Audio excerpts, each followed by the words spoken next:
नमस्कार साथियों, स्वागत है आप लोग का मेरे यूट्यूब चैनल द सरकारी बाबू में। कैसे हैं आप लोग? आशा करता हूँ कि आप लोग अच्छे होंगे दोस्तों। तो दोस्तों अभी हम लोग झारखंड का भूगोल पढ़ रहे हैं। झारखंड का भूगोल पढ़ रहे हैं हम लोग, और इसमें हम लोग सब चीज जितने सारे टॉपिक हैं, हम लोग भूगोल के जितने टॉपिक हैं हम लोग इसी में कवर कर रहे हैं। चाहे वो नदियां हो, झरना हो, कृषि, वन, डैम, नदी परियोजनाएं,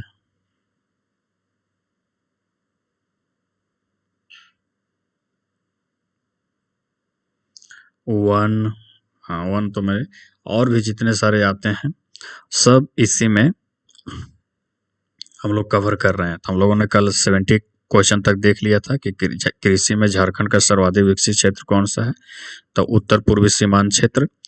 तो आज हम लोग यहाँ से आगे बढ़ेंगे। अगर इससे पहले अगर आप चैनल पे नए हैं तो चैनल को सब्सक्राइब कर लीजिए, साथ में बेल आइकन प्रेस कर लीजिए ताकि आपको नोटिफिकेशन सबसे पहले मिल जाए क्लास का, ताकि आपको कोई क्लास छूटे ना। तो हम लोग आज चल रहे हैं 71 नंबर सवाल में। 71 नंबर सवाल है कि झारखंड राज्य को कितने कृषि परिस्थितिक क्षेत्र में बांटा गया है। कृषि परिस्थितिक क्षेत्र में बांटा गया कितने?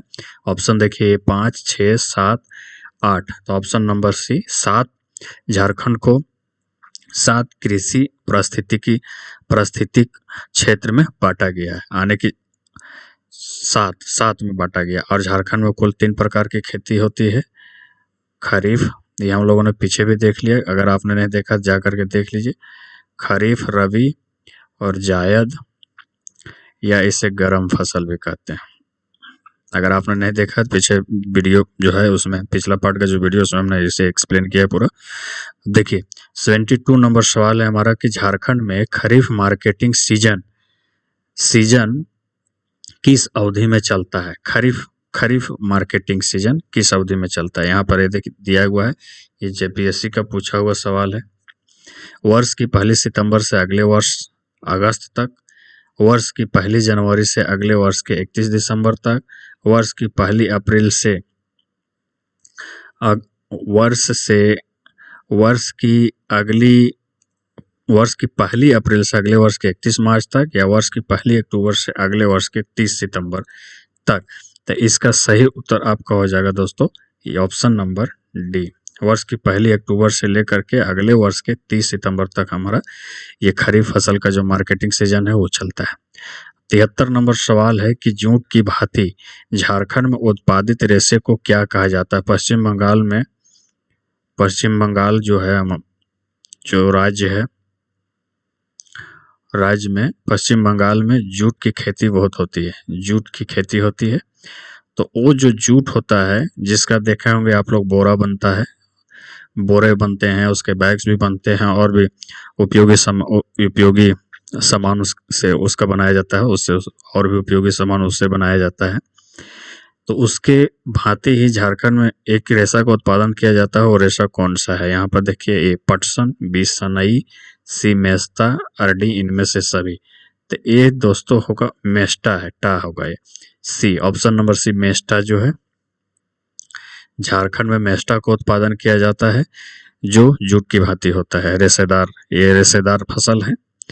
अब चलिए 74 नंबर सवाल में। 74 नंबर सवाल है कि झारखंड भारत में निम्नलिखित में से किस प्रकार के रेशम का सबसे बड़ा उत्पादक है। किस प्रकार का रेशम का सबसे बड़ा उत्पादक है ना?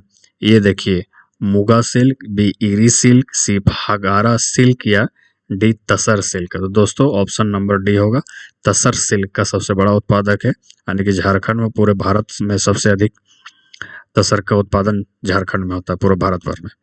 अब चलिए 75 नंबर सवाल हमारा देख लीजिए कि झारखंड राज्य का कुल सिंचित क्षेत्रफल कितना है। झारखंड राज्य का कुल सिंचित क्षेत्रफल कितना है? तो यहाँ पे ये देखिए, ये 3.007 लाख हेक्टेयर, बी है 4.007 लाख हेक्टेयर, या 5.007 लाख हेक्टेयर, या डी 2.007 लाख हेक्टेयर। तो सिंचित भूमि जो झारखंड की है दोस्तों, वो है आपका 3.007 लाख हेक्टेयर। इतनी भूमि जो है सिंचित है, यानी इसमें आपका सिंचाई के माध्यम से इसमें आपका खेती किया जाता है। 3.007 लाख हेक्टेयर।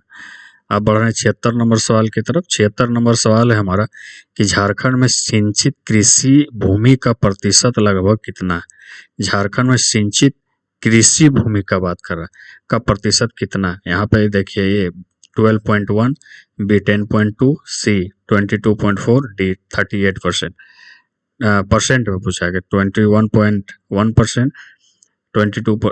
12.1%, बी 10.2%, सी 22.4%, डी 38%। तो ऑप्शन नंबर ए 12.1% जो है आपका कृषि, जितनी भी कृषि भूमि उसमें इतना प्रतिशत जमीन आपका सिंचित है, यहाँ पर सिंचाई के माध्यम से खेती होता है। कहने का मतलब ये हुआ। 77 नंबर सवाल है हमारा कि झारखंड नहर सिंचाई के मामले में बुरी तरह से पिछड़ा है, क्योंकि इसका क्या कारण है ना, कि यहाँ पर नहर सिंचाई जो है सो बहुत कम है। इसकी जो प्रतिशतता है दोस्तों 0.2% है। अभी आगे हम लोग भी देखेंगे, बहुत कम परसेंट है। तो इसका कारण क्या है सिंचाई के मामले में पिछड़ा है? तो पहाड़ी इलाका है, बी जंगल इलाका है, सी पर्याप्त वर्षा होती है, या डी किसान शुष्क खेती करते हैं। तो ऑप्शन नंबर ये होगा, पहाड़ी इलाका है, पठारी इलाका है, इसलिए यहाँ पर नहर बनाना आसान नहीं है ना। और बन भी गया तो जमीन ऊंचा नीचा जमीन होने के कारण पानी का बहाव नहीं हो पाएगा। अब देखिए, हाँ देखिए है ना, यहाँ पर नहर द्वारा 2% आए आपका सिंचाई होता है। अब यहाँ देखिए क्या सवाल पूछ रहा है, पहले हम लोग देख लेंगे उसको। झारखंड के किस क्षेत्र में नलकूप के द्वारा सर्वाधिक सिंचाई की जाती है, यानी कि बोरिंग के द्वारा सबसे ज्यादा सिंचाई किस क्षेत्र में किया जाता है। यहाँ देखिए ऑप्शन गोड्डा में, बी रांची में, सी पलामू में, डी लोहरदगा में। इसका सही उत्तर होगा दोस्तों डी लोहरदगा जो जिला है उसमें बोरिंग के द्वारा सबसे ज्यादा आपका सिंचाई किया जाता है। और उसके बाद में अगर विभिन्न जो साधन है सिंचाई करने के, जो विभिन्न साधन है, तो उसका सिंचाई करने की जो प्रतिशतता है खेतियों में वो आप देख लीजिए। कुआं के द्वारा 37% भाग, जो खेती करने योग्य का जो जितना भी खेती करने योग्य जमीन है उसका 37% जो जमीन है आपका कुआं के द्वारा सिंचित होता है।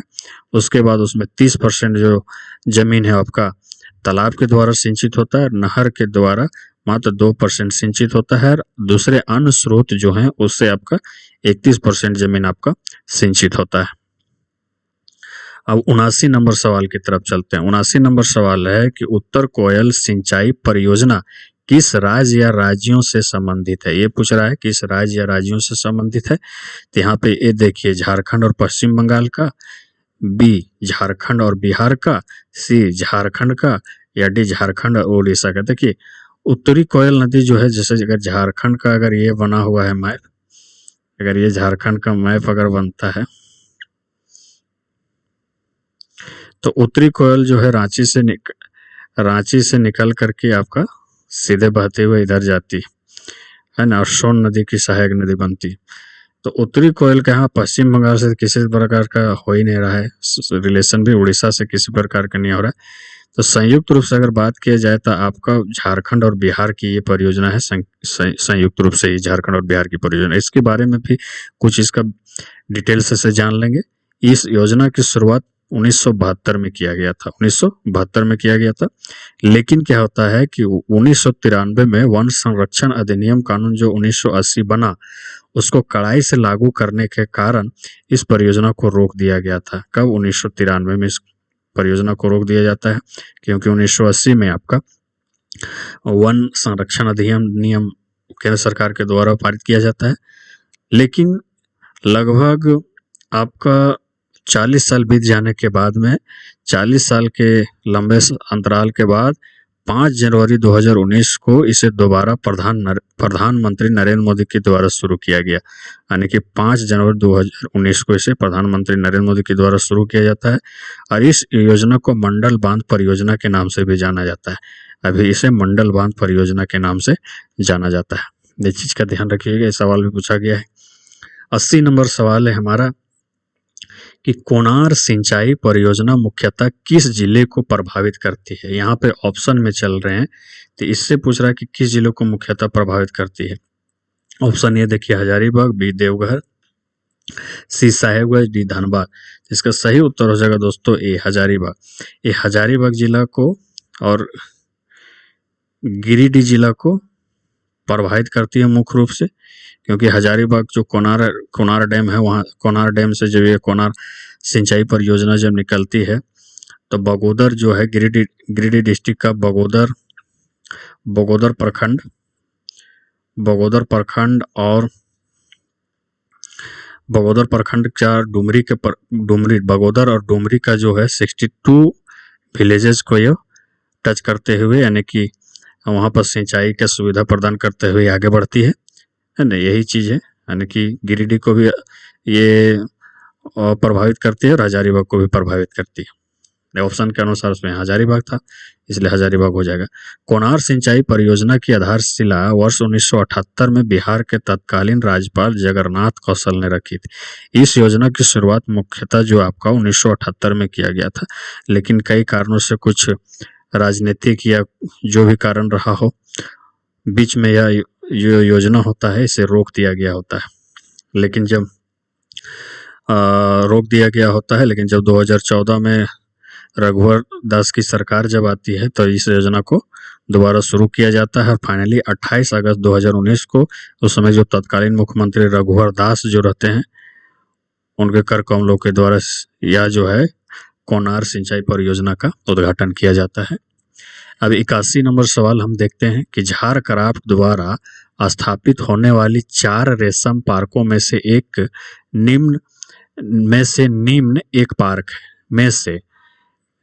में से निम्न एक पार्क है ना। ये देखिए सिमडेगा, बी चाईबासा, सी दुमका, डी गिरिडीह। तो इसका सही उत्तर होगा दोस्तों गिरिडीह, डी।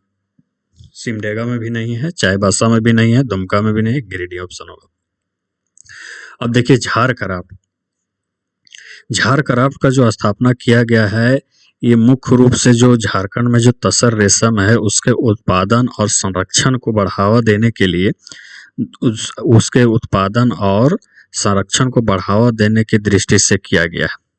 इसका स्थापना 2006 में किया गया और इस योजना के अंतर्गत पूरे राज्य भर में 4 जिला में रेशम यानी तसर रेशम का पालन करने के लिए, यानी उत्पादन करने के लिए 4 पार्कों का निर्माण करने का लक्ष्य रखा गया और वहाँ पर तसर रेशम का जो कीट होते हैं उनका पालन किया जाएगा और तसर रेशम का उत्पादन को बढ़ाया जाएगा।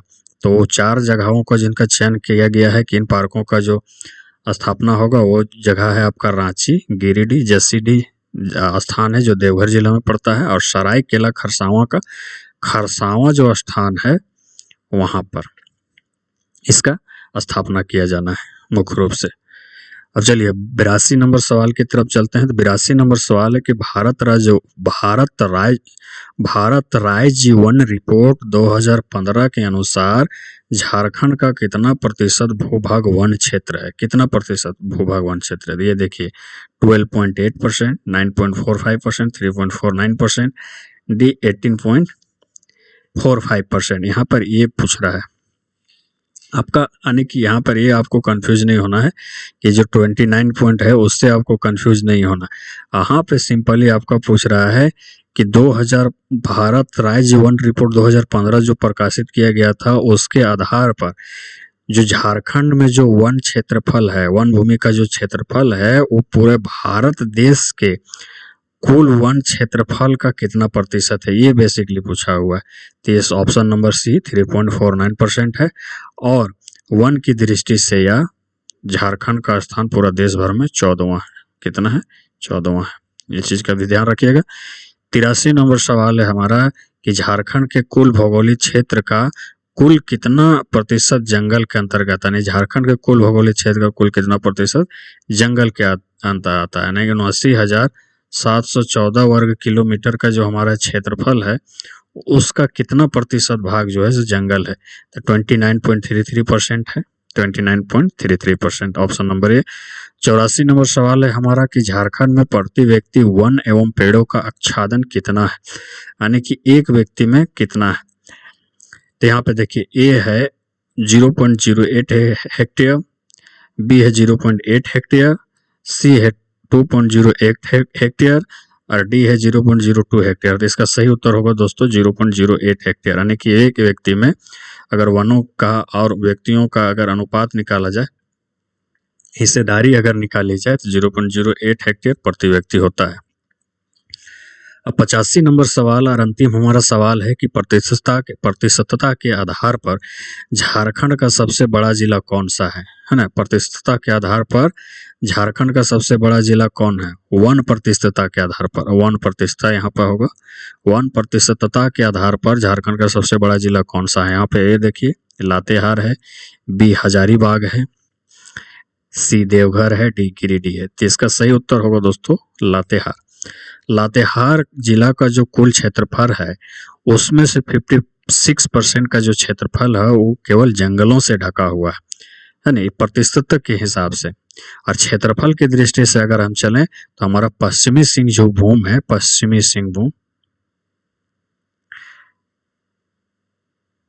सिंहभूम जो जिला है वो हमारा क्षेत्रफल की दृष्टि से सबसे बड़ा है, और प्रतिशतता के आधार पर, क्षेत्रफल में प्रतिशतता के आधार पर सबसे बड़ा लातेहार है जो 50% से भी ज्यादा। और क्षेत्रफल और प्रतिशतता के आधार पर सबसे छोटा जिला आपका जामताड़ा, यानी कि सबसे कम जंगल आपका जामताड़ा में है। तो दोस्तों ये जो सारे फैक्ट थे आप इसका नोट्स बना लीजिए, आपको काफी सहूलियत होगा। बाकी क्लास अच्छा लगा हो तो आप चैनल को सब्सक्राइब कर लीजिए, दोस्तों में शेयर कीजिए। तो फिर मिलते हैं नेक्स्ट क्लास में, तब तक के लिए नमस्कार।